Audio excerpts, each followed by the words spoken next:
Прывітанне. У эфіры праграма «Пік свабоды». Я Юрый Дракахруст. Тэма сённяшняй праграмы – новая Беларусь, вынікі і перспектывы.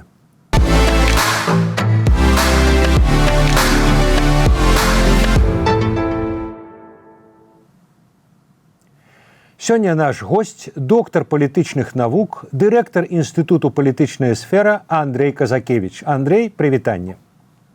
Вітаю. Андрей, на гэтых выходных у Вільні пройдзе канферэнцыя «Новая Беларусь». Мінулая канферэнцыя адбылася ў жніўні летась у Варшаве.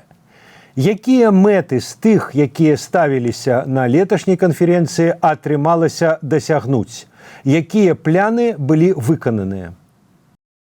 Вельмі складанае пытанне, таму што, напэўна, асноўнае, што ўдалося выканаць, гэта ўсё-такі захаваць саму суб'ектнасць, пэўна, беларускіх дэмакратычных сілаў, захаваць тое, што яны прадстаўляюць беларускі дэмакратычны рух, як мінімум, ў асобных краінах, што яны маюць камунікацыю з прадстаўнікамі ўраду, перш за ўсё еўрапейскіх і злучаных штатаў. Гэты ўплыў іх на фармаванне нейкай павесткі ў дачыненні да Беларусі, можа нават крыху шырэй, ён ёсць. На гэтым узроўні ўсё-такі беларускім дэмакратычным сілам атрымліваецца неяк яшчэ заставацца у павесткі. Тут можна спрачацца, ці была дынаміка пазітыўная ці негатыўная за апошні год у гэтым накірунку. Але, прынамсі, не было сур'ёзнага выпадзення. Но, акрамя гэтага, быў ініцыяваны дастатковыя кансультацыі з такімі краінамі, як Злучаныя Штаты. Зноў ж, пакуль не бачым непасрэднага выніку стратэгічнага дыялогу, але тое, што існуе камунікацыя, шчыльная камунікацыя на розным узроўні, гэта так ці інакш пэўны канал уплыву, пэўны канал прасоўвання уласнага парадку дня. Былі многія іншыя такія дасягненні на гэтым узроўні, не буду там все пералічваць, але прынамсі сустрэча з прадстаўнікамі Арменіі на фоне канфлікта афіцыйнага Еревана з Мінскам таксама была вельмі паказальна. То есть это паказвае, што, напэўна, і многія ўрады разглядаюць беларускую пазіцыю як такую, магчымасць, калі што, то прынамсі, калі не націснуць, то раздражняць Мінск пры ўзнікненні нейкіх праблем. Таму гэта адзін блок. Ці, скажем так, накірунак памірэння дзейнасці, якое, я лічу, што было больш-менш паспяховым, калі улічваць усе абставіны. Другі блок – гэта адстойванне інтарэсаў беларускай дыяспары. Вядома, што сітуацыя мяняецца з стаўленнем ураду да беларусаў. Асабліва гэтыя змены былі пасля пачатку вайны 22 года. Асабліва гэта назіралася ў прыбалтыйскіх краінах, таму вялася праца па тым, каб нейкія негатыўныя наступствы яны все-таки былі мінімізаваныя. Тут, напэўна, такі сярэдні вынік. То есть нельга сказаць, што год быў вельмі паспяховы ў вырашэнні гэтых праблем, але прынамсі нейкія лакальныя тэмы яны уздымаліся. Якасці прыклада можна назваць тое, што спачатку новага абвастрэння ў польска-беларускіх стасунках так гучалі галасы пра тое, каб закрыць цалкам мяжу беларуска-польскую з польскага боку. Але пазней вялася ўжо размова толькі пра тое, што можа быць зачынены рух тавараў. Пытанне руху людзей было знята, як падаецца, у тым ліку і ў выніку рэакцыі беларускіх дэмакратычных сілаў. Я зараз прапаную зрабіць невялічкую паўзу, і зараз наша калега Глафіра Жук нагадае пра мінулыя канферэнцыі «Новая Беларусь». Першая канферэнцыя «Новая Беларусь» прайшла ў жніўні 22-го году ў Вільні. Па выніках быў створаны аб'яднаны пераходны кабінет. Тады ж было прынята рашэнне аб рэарганізацыі каардынацыйнай рады. Гэтыя структуры мелі садзейнічаць аб'яднанню дэмакратычных сілаў.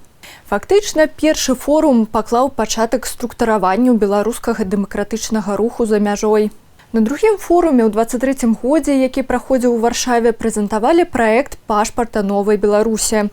Дэкларавалі імкненне дэмакратычных сіл дабіцца ўступлення Беларусі ў еўразвяз і заклікалі да байкоту парламенцкіх выбараў. На варшаўскай канферэнцыі падводзілі вынікі гадавой працы новых інстытутаў, але палітычныя каментатары адзначалі, што канферэнцыя не вызначыла прынцыпова новых стратэгічных падыходаў і кірункаў. Сёлета ў Вільні пройдзе 3-я канферэнцыя «Новая Беларусь». Яе ўдзельнікі абмяркуюць стратэгічныя прыярытэты дэмакратычнага руху на 25-й год. Усе форумы прымеркаваныя да гадавіны пачатку масавых пратэстаў у Беларусі ў 2020 годзе. Андрей, ну вот вы выклалі, што як бы атрымалася, што называецца, за здравие.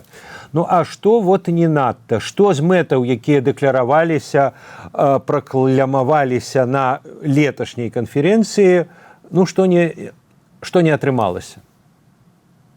І чаму? Да, ну, напэўна, першае, што не атрымалася, гэта все-таки неяк істотна паўплываць на сітуацыю внутры краіны, ці знайсці нейкія рычагі, прынамсі, магчымасці ўплываць, да, на гэту сітуацыю, так скажем. Не былі паспяховыя захады ў пытаннях вызвалення палітзняволеных, таксама, ну, зноў ж, таму што не зусім зразумела, як гэты механізм можа быць адпрацаваны. Былі таксама такія гучныя кампаніі, як пашпарт новай Беларусі, і гэта праблема таксама не была нейкім чынам вырашана. Што яшчэ? Ну, стасункі з вайсковымі фармаваннямі ва ўкраіне таксама дэкларавалася, што там будуць яны значна больш шчыльнымі, у выніку гэта все-таки разгортваецца па нейкім уласным трэку. Ну, але, конечно, на гэта былі свае такія аб'ектыўныя прычыны, таму што ресурсаў, нейкіх магчымасцяў, каб наплываць на беларускія ўлады, ну, фактычна няма, да, таму што беларускія дэмакратычныя сілы гэта все-таки палітычны суб'ект, не мае там істотнага эканамічнага ўплыву, там, ці тым больш нейкая сілавога. Адпаведна, уплыў можа быць толькі ўскосны праз еўрапейскія ўрады. Ну і там, конечно, все это значна трансфармуецца. Была пераацэнена магчымасць увядзення пашпартоў, як такая падтрымка, да, для беларускай дыаспоры. Ну, але тут таксама цяжка вініць апазіцыйныя сілы. Напэўна, можна вініць толькі тым, што яны занадта шырока гэта рэкламавалі. Ну і, адпаведна, давалі нейкія занадта вялікія надзеі для грамадства.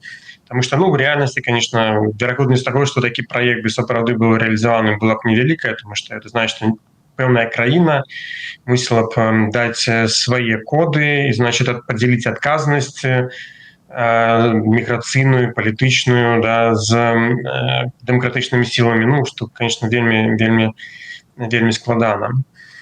Ну і што тычыцца пытання бяспекі, там, супрацоўніцтва з узброенымі фармаваннямі, ну, тут таксама вельмі мала пра што можна дэмакратычным сілам размаўляць, да? Тому што падтрымка добраахвотнікаў в Украіне гэта справа вельмі дарагая, то есть там, напэўна, мільёнамі вылічваецца, там не ведаю, конечно, дакладным бюджэтам, але тым не менш, да, то есть любая сфера, што тычыцца вайны, гэта тое, што можа пацягнуць толькі суверенны ўрад. Ну і, конечно, гэта перш за ўсё задача, да, украінскіх уладаў.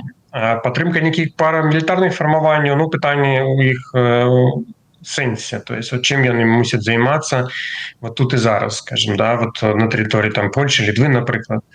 Таксама не зусім зразумела, і зноў жа не зразумела, за кошт чаго нарошчваць іх нейкі капэсіці. У гэтых адносінах мне, в прынцыпе, падавалася ад пачатку, што гэта ініцыятыва была такая не вельмі удалая увязвацца у гэтай сферы. Все-таки напэўна беларускай палітычнай апазіцыі трэба заставацца перш за ўсё ў палітычным поле, а не спрабаваць там перайсці ў нейкую такую сілавую зону. Андрей, а вот якраз да вот этой вашай апошняй тэзы здаецца такая сімвалічная ў пэўным сэнсе ілюстрацыя да таго, што вы зараз сказалі, вот про этот, назовем так, сілавы блок. Ну вот літаральна навіна 1 жніўня 24 году, што Валер Сахашчык, які якраз быў адказны за гэты накірунак, абвясціў, што ён сыходзіць са складу аб'яднанага пераходнага кабінету. Раней, я нагадаю, таксама сёлета са складу АПК выйшаў Валер Кавалеўскі. Вось пра што сведчаць гэтыя адстаўкі, а асабліва адстаўка Сахашчыка, паколькі вот яна літаральна толькі што адбылася фактычна. Ну, я, на жаль, не ведаю внутренних раскладов в кабинете, потому что могут быть разные причины, и особистые, могут быть, да, и політичные. Але один зазначу, что, великой такой, зауважной активности, ось конкретно, да, такого накірунку, який означав Сахашчик, не було бачно. Ну і нават калі і быў нейкі ўнёсак там, да, ў падтрымку палка Каліноўскага ці іншых добраахвотнікаў в Украіне, то відавочна ён быў толькі нейкай незначнай часткай таго, што ўвогуле трэба для ўтрымання ўсіх гэтых структур. Таму, уласна, як я ўжо сказаў, што сам функцыянал вось гэты бяспека, узброеныя фармаванні, гэта нейкім дысанансам выглядае ў плане вот такой класічнай палітычнай арганізацыі, класічнай палітычнай дзейнасці, таму што все-таки для такой дзейнасці мусіць быць вельмі моцныя такія дзяржаўныя ці нават парадзяржаўнай структуры, то есть кантроль на нейкай тэрыторыі там, да, і гэтак далей. Нічога такога ў беларускіх дэмакратычных сілаў няма і не можа быць. Таму тут як такі вот прям так значны накірунак гэта, напэўна, і не магло развівацца. Ну, але не ведаю. Зноў жа скажу, што гэта не тая сфера, якая з'яўляецца абсолютна публічнай. Напэўна, шмат чаго мы не ведаем, і пры гэтым я не ведаю якіх дакладных унутраных раскладаў внутри кабінету. Вось. Андрей, такое так. Больш шырокае пытанне. Вось за апошні год, а можа і за 2, калі разглядаць як бы 2 папярэднія канферэнцыі, ці адбылася змена прыярытэтаў у дзейнасці дэмсілаў? Ну вот вы сказали про военный складник, ну, в 22-м годзе были вельмі популярныя, у тым ліку і на канферэнцыі «Новая Беларусь» размовы про тое, што вот ёсць полк Каліноўскага, з другого боку у 20-м годзе там на лаўкі, значит, абутак здымалі, а трэба, маўляў, дзейнічаць больш рашуча, тады это быў ледзьні мейнстрим. Ну і таксама, напрыклад, там размовы про тое, што санкцыі паставяць рэжым на калені. Вот так, як я сфармуляваў пытанне. Як мянялись прыярытэты дэмакратычных сілаў? На працягу году, а можа і 2? Менялись істотна, в залежнасці ад палітычнай сітуацыі. Все-таки на 22-м годзе былі спадзевы, адчуванні, што вайна можа хутка скончыцца, а гэта можа прывесці, да, да сур'ёзнага крызісу палітычнага ў Расіі, адпаведна ў Беларусі. І, конечно, гэтым маглі б скарыстацца, у тым ліку і вайсковыя беларускія фармаванні. Маглі б стаць нейкім такім чыннікам, да, унутрапалітычных зменаў. І зноў жа, калі планаванне было кароткае, што вайна будзе кароткая, то не ставілася разуменне таго, што якія ресурсы, огромныя ресурсы патрэбны ўвогуле на утрыманне такой інфраструктуры. Зараз большасць разумення, што гэта канфлікт доўгі, адпаведна ён патрабуе нейкага стратэгічнага функцыянавання, стратэгічнай падтрымкі, і ніякай такой падтрымкі беларускія дэмакратычныя сілы не могуць аказаць полку Каліноўскага. То есть это просто функцыянальна немагчыма. Ні з пункту гледжання матэрыяльнага забеспячэння, ні з пункту гледжання забеспячэння, не ведаю, там, навучання, тэхнікі і ўсё астатняе. І увогуле, калі казаць вот больш шырока, да, там пра санкцыі альбо там, скажем, пра магчымыя змены ўнутры Беларусі, асноўная тэндэнцыя была, напэўна, у тым, што больш і больш практычных і такіх вот канкрэтных пытанняў стала агучвацца. То есть не просто змены сітуацыі ў Беларусі, там змена рэжыма, там ці перамога, не ведаю, там Украіны, на што практычна немагчыма паўплываць, да, для беларускіх дэмакратычных сілаў. І тут натуральным чынам на першы план все больш і больш выходзяць практычныя пытанні. Скажем, вот там падтрымка палітвязняў. Гэта то, што можна зрабіць, асабліва тых, хто ўжо выйшаў, напрыклад, да, ці іх рэабілітацыя. Праграмы ў сфере адукацыі для беларусаў, рэпрэсаваных ці ўвогуле, якіх хочуць атрымаць адукацыю в Европе. Гэта таксама, гэта можна выканаць, і на гэта трэба фіксаваць увагу. Супрадзенне дэзінфармацыі. На гэта ўплываць цяжэй, але ўсё адно ў асобных сегментах можна, да, тому што, прынамсі, там 20, 30, 35, там, ці можа нават больш адсоткаў беларускага насельніцтва, так інакш знаходзіцца ў зоне ўплыву дэмакратычных медыа. Я не хочу казаць, колькі дакладна, тому што вельмі разыходзяцца розныя падыходы, але это в любым выпадку мы кажам пра вялікую частку беларускага грамадства. Ёсць яшчэ там распаўсюд, скажем, ускосны, ёсць рэакцыя беларускіх дзяржаўных медыа на то, што друкуюць у беларускіх недзяржаўных, то, адпаведна, гэта ёсць такая пляцоўка, дзе нейкі ўплыў можна ажыццяўляць.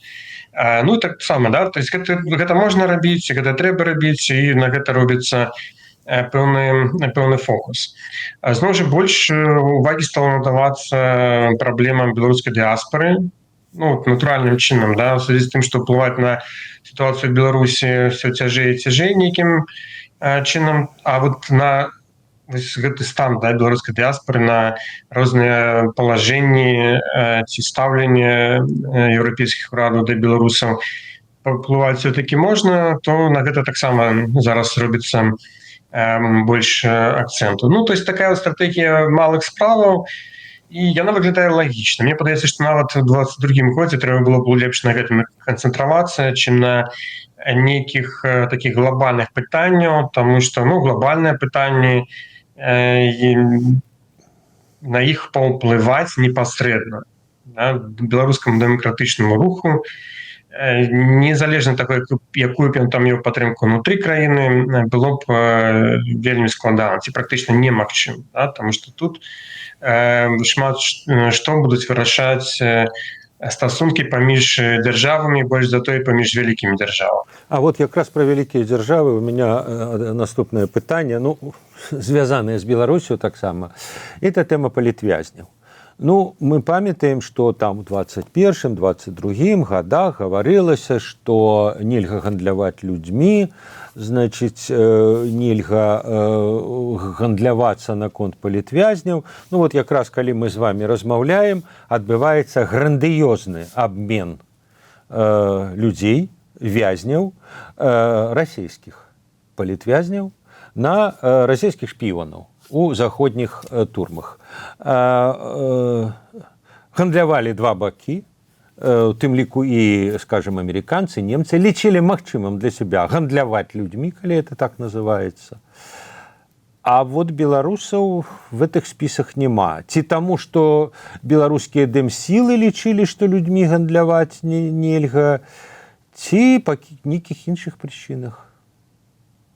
Я мне скажу, што, напэўна, крыху іншыя мелі на ўвазе дэмакратычныя сілы, калі яны казалі, што нельга гандляваць людзьмі. Мелася на ўвазе, што, напрыклад, за выпуск палізняволеных будуць здымацца санкцыі, ці там, скажем, давацца нейкія крэдыты ці прэферэнцыі эканамічныя. Там што-то такое, да, будзе змяняцца эканамічныя для Беларусі. Там разблокавана будзе мяжа і нешта такое.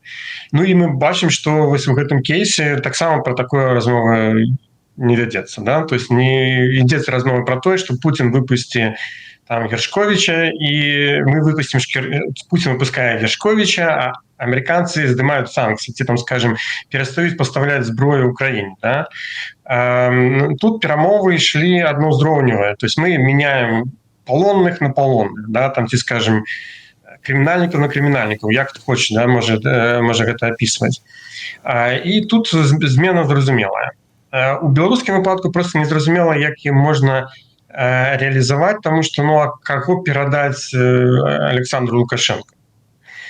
Тым больш, каб беларускія дэмакратычныя сілы маглі, да, кагосьці перадаць. Это значит, мусілі быць якісь важныя людзі, ці бізнесмены, ці, можа быць, супрацоўнікі КДБ, ці нешта такое, якія знаходзіліся, да, у турмах еўрапейскіх, ну, адпаведна, там, ці амерыканскіх, да, і можна было б спрабаваць вот іх адмяняць на беларускіх палітвязняў. Ну, але, зноў жа, мы не ведаем такіх людзей, па-першае, па-другое, мне падаецца, што... А расійскіх шпіёнаў нельга было абмяняць на беларускіх палітвязняў? Ну, вот пытанне у тым, што, напэўна, можна, я думаю, так. Пытанне ў тым, што, напэўна, урады, еўрапейскія, амерыканскія урады, яны больш думаюць пра сваіх грамадзян. Іх задача, перш за ўсё, выцягнуць сваіх грамадзян, а не займацца беларускімі палітычнымі завольнымі. Хаця, скажем так, тэарэтычна і практычна гэта можа быць. Ну, урэшце рэшт, у савецкія часы мы памятаем, што Злучаныя Штаты Амерыкі, яны адпускалі савецкіх шпіёнаў абмен на палітзняволеных савецкіх. Ну, але, напэўна, на жаль, ну, як хто хоча там ацэньвае, да, але пакуль што мы бачым, што на гэты ўзровень праблема беларуская не ўзнялася. Прынамсі, ну, не ведаем мы пакуль ніводнага прэцэдэнта. Можа быць, адзіны выпадак – гэта выпадак з пачобутам, які, напэўна, мог ужо выйсці на свабоду, каб напісаў памілаванне, да, на імя Лукашенка, але на гэта ён не пагадзіўся. Ну, прынамсі, такія чуткі ходзяць, я не ведаю, наколькі гэта правераная інфармацыя. Вось. Таму так, гэта можа быць, але, конечно, будзе складана. Я яшчэ скажу, што здесь одна складанасць, якая заключаецца ў тым, што думаю, што Александр Лукашенко, в прынцыпе, не настолькі цэніць людзей, каб, напрыклад, адпускаць кагосьці з палітвязняў за праз выпуск кагосьці з там ведаю тэарэтычна, да, нейкіх бізнесменаў там ці супрацоўніка беларускіх спецслужбаў. Думаю, што ён якраз разглядае гэты фонд як тое, што можа зняць санкцыі, як тое, што можа прынесці вельмі сур'ёзную эканамічную палёгку, ці, скажем, нейкі эканамічны эфект. І, дарэчы, вот, в прынцыпе, у беларускім наратыве гэта вельмі умацаваная такая, да, тэма, якая вядзецца яшчэ там з сярэдзіны нулевых, пра тое, што вот выпуск палітзнявольных, он звязаны менавіта з такімі нейкімі сур'ёзнымі захадамі, звязанымі з эканамічнымі інтарэсамі, да, беларускай улады. Вот на ўзровень абмена вязнямі, да, пакуль што гэта нават на ўзроўні экспертнай дыскусіі ці публічнай дыскусіі, да, пакуль што яшчэ не вядзецца. Мне падаецца, што беларускія ўлады ўсе яшчэ спадзяюцца, што яны гэтых палітзнявольных все-таки змогуць рэалізаваць значна больш так вот прыбыткова для сябе, чым проста праз тое, каб там вызвалі некалькі зняволеных рускіх там ці беларускіх грамадзян.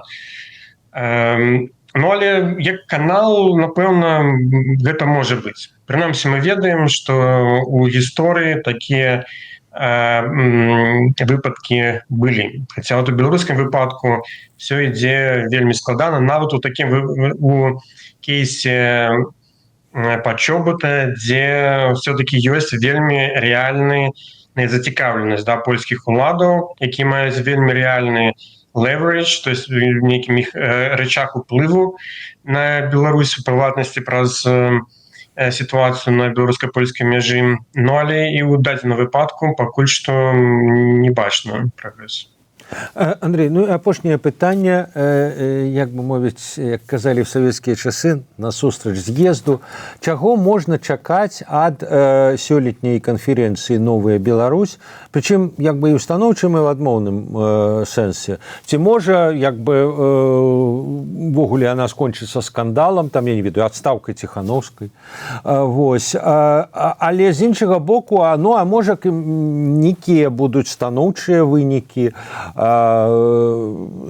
я не ведаю, фармаванне чагосьці, вызначэнне нейкіх такіх планаў, што вот праз год мы з вами зноў збярэмся, і вы скажете, вот все, что прынялі вот у жніўні 24 года, все выканалі, молодцы. Вот что-то такое можа быць прынятае сёлета? Это может быть, але я не бачу магчымасці зараз неяк умацаваць ресурсную базу, што называецца, ці некую інфраструктуру для реалізацыі вялікіх праектаў. Таму я думаю, што поспехам будзе гэта канцэнтрацыя на канкрэтных невялікіх, але выканальных накірунках дзейнасці. Частка мной была пазначана, нешта, напэўна, можна яшчэ было б дадаць. І вось выканаць за год усё, што вызначана. Да? То есть, вот, каб гэты план быў такі рацыянальны. Магчыма, ён не будзе вельмі гучны, але вот зараз я думаю, што менавіта час такі, каб працаваць па канкрэтным накірункам і менш займацца такой мабілізацыяй, папулізмам там і гэтак далей. Таму поспех будзе, калі будзе вынік у такіх лакальных накірунках. Прынамсі, для мяне гэта ўжо будзе поспех. А поспех на такім глобальным узроўні, я думаю, што тут не мае сэнсу прагназаваць, таму што, як я ўжо сказаў, што ўсё будзе залежаць хутчэй ад узроўню дзяржаў ці нават вялікіх дзяржаў, а не і на гэта паўплываць беларускі дэмакратычны рух практычна ніякім чынам не можа. Што можа быць галоўным правалам і канферэнцыі, і, скажем, дзейнасці беларускіх дэмакратычных сіл у наступным годзе, думаю, гэта выпадзенне з павесткі. Напрыклад, калі гэта канферэнцыя зусім ніяк не прагучыць у беларускіх медыа, ці прагучыць, а не выкліча ніякай цікавасці, вось гэта будзе сапраўды правалам. І калі па выніках наступнага года таксама адбудзецца зніжэнне цікавасці да беларускіх дэмакратычных сіл і ўнутры краіны, і за межамі краіны, і на ўзроўні ўрадаў, і на ўзроўні дыаспары. Вось гэта, я думаю, самая асноўная праблема і самая асноўная небяспека для беларускага дэмакратычнага руху. У сувязі з выбарамі прэзідэнцкімі ці па-за сувязю з імі? Я не думаю, што што-то будуць увогуле значыць гэтыя выбары.